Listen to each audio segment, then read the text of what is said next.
వేడి వేడి అన్నంలోకి మటన్ కర్రీ వేసుకుంది భలే ఉంటుంది కదా. వచ్చేసేయండి అయితే ప్యాన్లో ఆయిల్ వేసి బాగా హీట్ ఎక్కిపోయాక పచ్చిమిర్చి, ఆనియన్స్, కరివేపాకు వేసేసి బాగా తిప్పేసేయండి. అది గోల్డెన్ కలర్ వచ్చేసే వరకు. గోల్డెన్ కలర్ వచ్చేసాక అల్లం వెల్లుల్లి పేస్ట్ వేసేసేయండి. వేసేసి మళ్ళీ తిప్పేసి అండ్ మా ఇంట్లో మమ్మీ చేసిన మసాలా పొడి, ధనియాల పొడి వేసేస్తాను నేనైతే. వేసేసి మళ్ళీ అలా అలా కలిపేసి ఉప్పు, కారం వేసేసి కలిపేసేయండి. ఇప్పుడు బాగా కడిగిన మటన్ ఉంది కదా, ఆ మటన్ వేసేయండి. వేసాక ఇది భలే రెడ్గా ఉంది కదా, ఫ్రైలో తింటే భలే ఉంటుందేమో.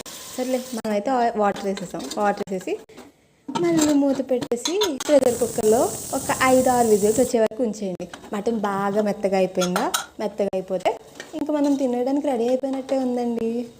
సరే ప్లేట్లో అయితే ఇంకేంటండి చూస్తారు, త్వరగా చేసుకుని తినేయండి. నేనైతే ఫాస్ట్గా